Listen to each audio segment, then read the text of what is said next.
পড়ে থাকা পশুর মাংস খাওয়া শকুন মাঝে মাঝে শত্রু যেমন শিয়াল ও বিড়ালদের দিকে বমি ছুঁড়ে মারে। কিন্তু শকুন কেন এত অদ্ভুত আচরণ করে, চলুন জেনে নিই শকুনের এই অদ্ভুত স্বভাব সম্পর্কে। সাধারণত শকুন দুটি অবস্থায় বমি করে, একটি হলো শত্রুদের দিকে এবং অন্যটি ওড়ার আগে। তবে এর কারণ বোঝার আগে চলুন শকুন সম্পর্কে কিছু অদ্ভুত তথ্য জেনে নিই। আসলে শকুনের পেট একটি প্রাকৃতিক অ্যাসিড ফ্যাক্টরির মতো কাজ করে, যা হাড়, ব্যাকটেরিয়া ও বিষাক্ত উপাদানগুলোকে সম্পূর্ণভাবে ধ্বংস করতে পারে। শকুনের পেট শুধু মাংসই হজম করে না, বরং হাড়, চামড়া, এমনকি সংক্রামিত ব্যাকটেরিয়াও সহজেই হজম করে ফেলে। এমনকি যেসব বিপজ্জনক ব্যাকটেরিয়া র্যাবিস বা কলেরা ছড়ায়, সেগুলোকেও শকুনের পেট সম্পূর্ণভাবে ধ্বংস করে ফেলে। তাই প্রকৃতিকে পরিষ্কার রাখার কাজে শকুনের বড় ভূমিকা রয়েছে। শকুনের মাথা ও গলায় প্রায় কোনো পালক থাকে না। এতে উপকার হয় এই কারণে যে শকুন কোনো ব্যাকটেরিয়ায় সংক্রামিত না হয়েই পশুর মাংস খেতে পারে। শকুন প্রায় 1 কিলোমিটার দূর থেকেও প্রাণীর গন্ধ বুঝতে পারে। শকুনের টার্কি ভালচার প্রজাতির মতো কিছু প্রজাতি গন্ধের মাধ্যমে শিকার খুঁজে পেতে পারদর্শী। শকুন সাধারণত উঁচু জায়গায় বসে থাকে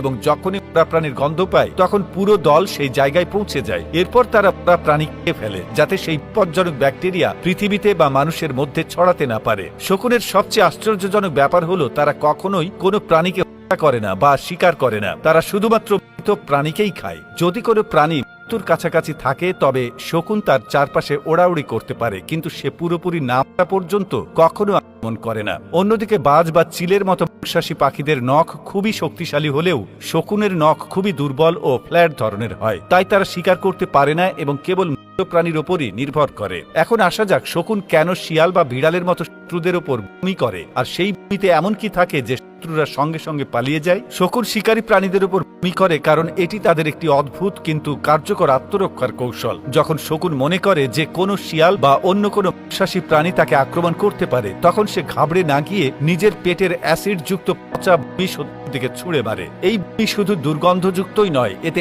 এমন তীব্র অ্যাসিড থাকে যে যদি তার শত্রুর চোখে বা শরীরে পড়ে তাহলে জ্বালা এবং অস্বস্তি সৃষ্টি করে। আরো একটি কারণ হলো এই বমি ছুঁড়ে ফেলার মাধ্যমে শকুন হালকা হয়ে যায়, যাতে দ্রুত উঠতে পারে। তাই কখনো কখনো শুধু শরীর হালকা করার জন্য শকুন বমি করে। তো বন্ধুরা, এই ভিডিওটি ভালো লেগে থাকলে আপনার ফেসবুকের টাইমলাইনে এখনই শেয়ার করে দিন। সেই সঙ্গে আমাদের ফেসবুক পেজটিকে ফলো করে রাখুন। আর এই ভিডিওটি কেমন লেগেছে আমাদের কমেন্ট করে জানাতে ভুলবেন না। আবারও আসবো নতুন কোনো তথ্য নিয়ে। সে পর্যন্ত ভালো থাকুন, সুস্থ থাকুন। এতক্ষণ আমাদের সাথে থাকার জন্য আপনাদেরকে অসংখ্য ধন্যবাদ।